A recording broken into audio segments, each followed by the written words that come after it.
So, pansinin natin sa unahan. Ito yung Super T girders mga kasikap, yung na-install nila sa unang span dito sa dulo ng ginamitan nila ng steel box girders. Pansinin natin na malapad yung slab niya sa taas. Ayan yung Super T girders. Ayun naman sa unahan, medyo maiksi siya, no? Parang ito yung Ashto Type 4 concrete girders. Ayan, no? Tapos dun sa pangatlong span mga kasikap, papapansin natin na medyo malapad yung coping beam niya. So 7 din nata ang i-install doon ng mga Super T girder. Sinimulan ko to, walang naniniwala sa paligid ko. Ano?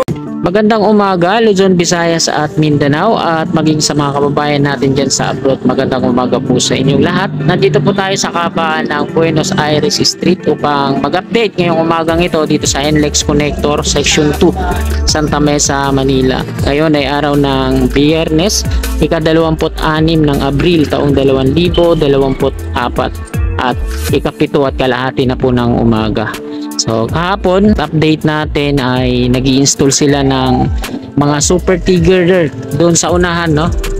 Ito yung viaduct ng reinforced concrete slab patungo dyan sa westbound ng Ramon Magsaysay. Tapos wala naman dyan hanggang doon sa eastbound ay dalawang span po yan na ginamitan nila ng steel box girders. Pagtawid doon sa may harapan ng PLDT building, andun na sila nag-i-install ng mga Super T girders. At ayan po yung i-update natin kung ano na yung progress, kung natapos na ba nila kahapon installan yung isang span. Bago tayo magtungo doon, kunan ko po muna dito. Ito po yung Magsaysay entry. Tungo yan doon, yung on-ramp sa likurang bahagi ng kapilya ng Iglesia ni Cristo. At ayan naman yung Magsaysay off-ramp mula North Harbor patungo dito. Ito yung exit niyan. Papansin natin yung kabahayan dyan sa tawid. Ayan yung Paltok Street na siya namang madidemolish sa future project ng NSCR. Dadaan yung mga columns niya at higit na mas mataas dito sa LRT2. Doon siya sa taas na bahagi nun, tatawid naman doon sa Santa Mesa station ng PNR.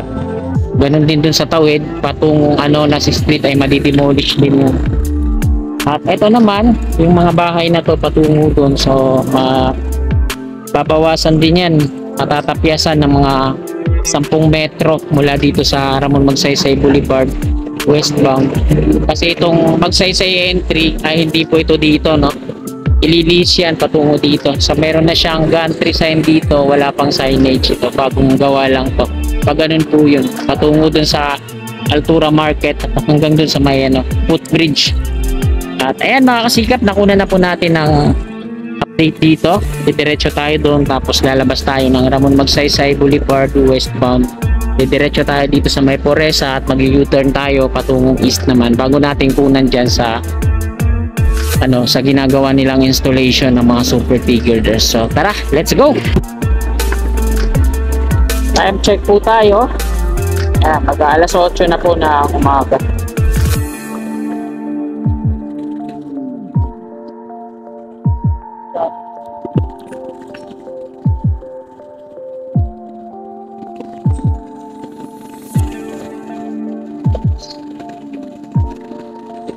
Dahil maaga pa, medyo di pa gaanong nagkaka-traffic dito sa part na to, no? Habang po ito ng Buenos Aires Street.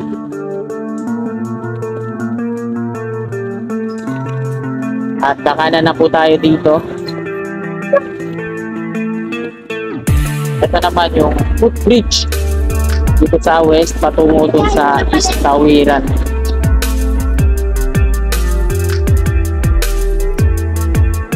At nandito na tayo mga kasikap sa Ramon Magsaysay Boulevard westbound. Ito yung poste ng NTCP, tapos meron ng mga hazard markings at chevron markings. So hindi na tayo ma-relocate. Ito naman yung Altura Market ngayong umaga, medyo aliwalas para kahapon, no? Kaya naman yung mga metal fence na naka-install dyan sa mga wall, Center Island. So ginagawa pa rin, pinipinturahan para maging maayos. Ito naman yung pedestrian. mas lalo pang pinaganda yung pedestrian dito. So, yung pile cap foundation, maayos na. At ito na lang, dito sa, may lamppost na rin dyan sa meron ng mga lamppost sa viaduct na to sa taas. Yung magsaysay entry, nandun tayo kanina. Ito naman yung rail track ng PNR. Yan naman yung pile cap sa tawid. Meron ng mga hazard markings yung wall niya sa harapan.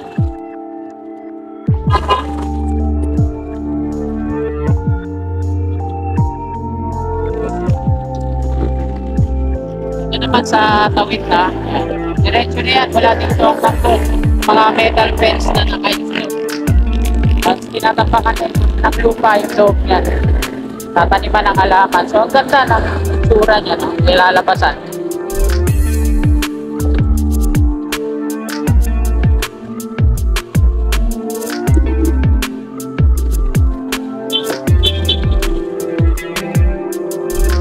Diretso tayo dito. Dito tayo mag-U-turn sa may Poresa Street.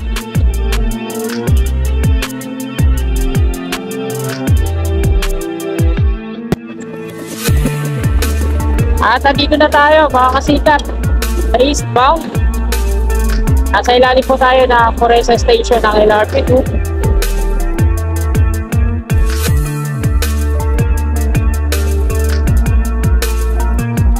So ito yung ginagawa ng Chelsea Construction dito, no? Paglalagay nila ng mga drainage, renovation ng mga drainage at yung pavement.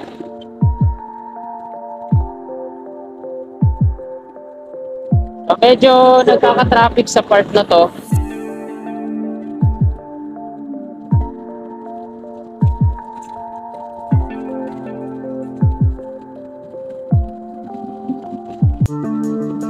Kaya pala, nilagyan na nila ng mga plastic foam dyan, pala tandaan. So, ito yung ginagawa na Chelsea Construction dito, no? Papalit ng mga drainage. So, gawin pala nilang box culvert dito.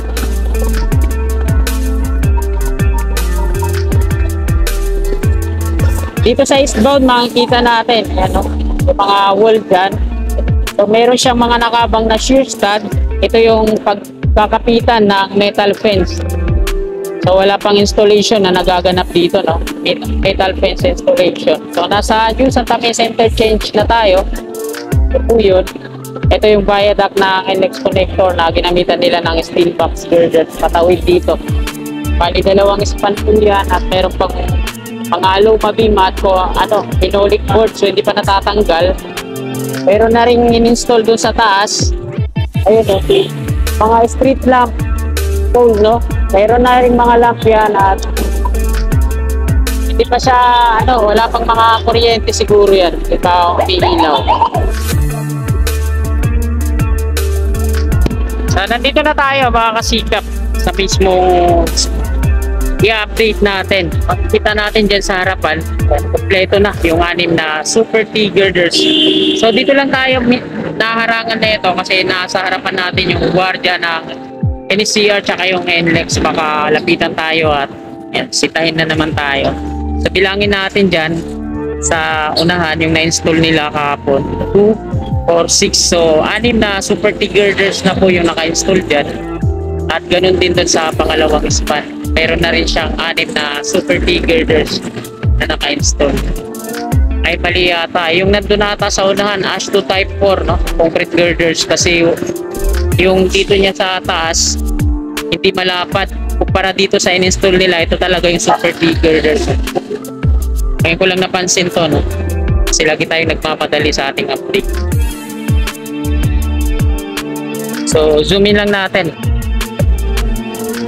So, pansinin natin sa unahan. Ito yung Super T girders mga kasikap. Yung na-install nila sa unang span dito sa dulo ng pinamitan nila ng steel box girders. Pansinin natin na malapad yung slab niya sa taas. Ayan yung Super T girders. Ayun naman sa unahan, medyo maiksi siya, no? Parang ito yung ASH2 Type 4 concrete girders. Ayan, no? Tapos dun sa pangatlong span mga kasikap, papapansin natin na medyo malapad yung coping beam niya. At patay nga doon sa mga rebar sa taas, sa pad niya, ito din natang i-install doon ng mga super T-girders. So nandito na tayo mga kasikap sa harapan mismo. At sana hindi tayo mahalata at lapitan at palisin. So, ayan, napakaliwalas na dito. Kaya pala nila tinambakan to ng ballast trucks dito sa riles ng tren. Ay dito pala dadaan yung mga transporter na naghahakot ng mga super T-girders na ini-install po dito. Kaya pala nila nilagyan to ng mga ballast trucks para hindi malubog yung gulong. At ayan na yung update natin dito. So, napakaliwalas. Nandun na sila sa pangatlong span. Baka mamaya pagdadala na rin dito yan, mag-aakot na yung transporter ng mga super T-girders. Ulitin ko lang ulit, ito yung super T-girders sa unang span dito sa dulo ng steel box na to. Yung nandun sa unahan na yun yung mga ASHTO type 4 concrete girders. So dun sa unahan, yung pangatlong span, 7 na ata ang i-install na mga super T dun. Hanggang dun na yun sa dulong coping T, yung tapos na. So nandun na yung mga hydraulic crane na nag-i-install dito. Nag-extend na doon sa may Santa Mesa Station. Ayan na mga kasikap. Progresibo na sa part na to. Wala yung mga kaibigan natin sa NCR, mga gwardiya. Pinalik na ulit yung portalet. At dito naman sa mga kabayan na to, ito yung madidemolish. Patungo doon sa Anonas Street.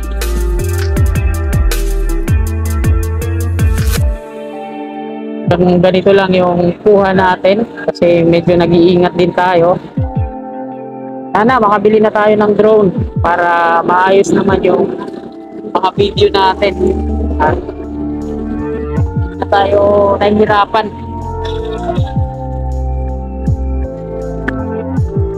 So ayan mga kasikap, nakuna na po natin ng video dito at update ngayong umagang ito, araw po ng Biyernes. Ika-26 ng April taong 2024 at alas 7 na po ng umaga mga kasigap. Ito po yung update natin dito. Punta na tayo dun sa dulo at dun tayo mag-exit, no? Dun tayo magtatapos ng ating vlog sa may unahan konti.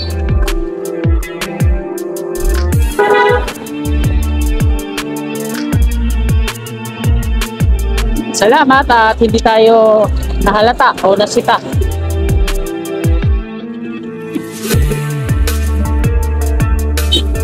Pero pakiramdam ko, tinitignan talaga ako. Ayan o.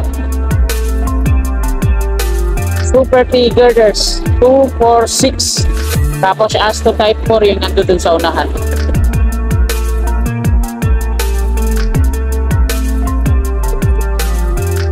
So, ito yung PLDT building mga kasikap na hindi na matatapyasan para sa widening. So dito nga matatapyasan din to.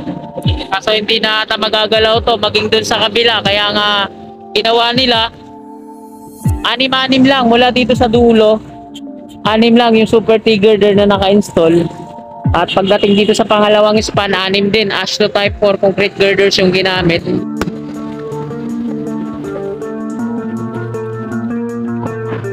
Dito nag-install na rin sila ng mga mga metal fence.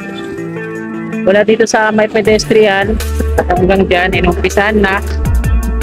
Isang hilera na lang patungo dun. Ayan mga kasikap, dito na po nagtatapos ng video natin ngayong umaga. Maraming salamat sa patuloy nyo suporta kay Kasikap.